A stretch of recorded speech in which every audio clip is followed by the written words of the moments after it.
तो दोस्तों अब अपने नेक्स्ट पॉइंट यहाँ पर देखते हैं, सरकार और कानून यानी लॉ एंड गवर्नमेंट। सरकार और कानून यानी सरकार और कानून का रिलेशन क्या है, ठीक है।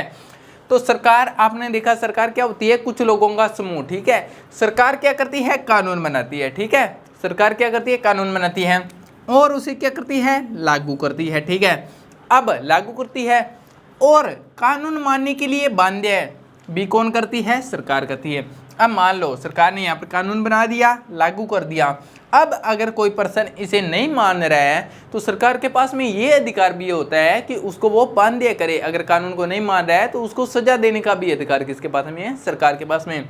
यानी सरकार क्या करती है, कानून का निर्माण करती है, फिर लागू करती है, फिर उसे मानने के लिए बाध्य करती है, भी आपको ये मानना ही मानना पड़ेगा कानून, ठीक है। तो ये काम होता है सरकार का। तो ये साइकिल बना दी मैंने इसे, ठीक है।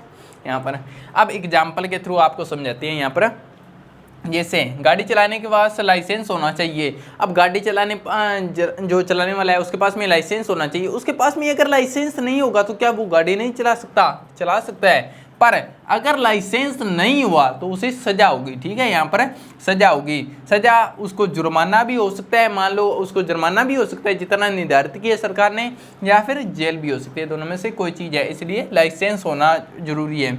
अब मान लो अगर किसी व्यक्ति को ऐसा लगता है कि कानून का पालन नहीं हो रहा है, तब क्या होगा, अगर ऐसा लग रहा है कि कानून का पालन नहीं हो रहा है तो वो न्यायालय में जाकर न्याय भी मांग सकता है। जैसे कॉन्स्टिट्यूशन है ना, संविधान है, संविधान के अंदर जो चीज़ लिखी गई है, सरकार ने जो रूल लागू किए गए हैं, अगर किसी पर्सन को लग रहा है कि ये सही तरह से लागू नहीं हो रहा तो वो न्यायालय में जा सकता है और न्यायालय में जाकर वहाँ पर क्या कर सकता है, न्याय मांग सकता है, ठीक है। तो न्यायालय भी सरकार का ही एक भाग है। अब जैसे इसका एग्जाम्पल देखो, यहाँ पर किसी व्यक्ति, अगर कोई व्यक्ति है जिसको धर्मीय जाति के आधार पर नौकरी में नहीं लिया जा रहा है, उस व्यक्ति को ऐसा लगता है तो वो यहाँ पर न्यायालय में जा सकता है और न्याय मांग सकता है, तो उसको न्याय मिलेगा। और न्यायालय भी किसका पार्ट है, यहाँ पर सरकार का, ठीक है दोस्तों। तो आपने यहाँ पर ये पढ़ा, सरकार और कानून, यानी सरकार कानून बनाती है, उसको लागू करती है और उसे मानने के लिए बाध्य भी करती है। तो अब अपने चलते हैं नेक्स्ट पॉइंट पर। आप, आई होप आपको ये समझ में आया होगा।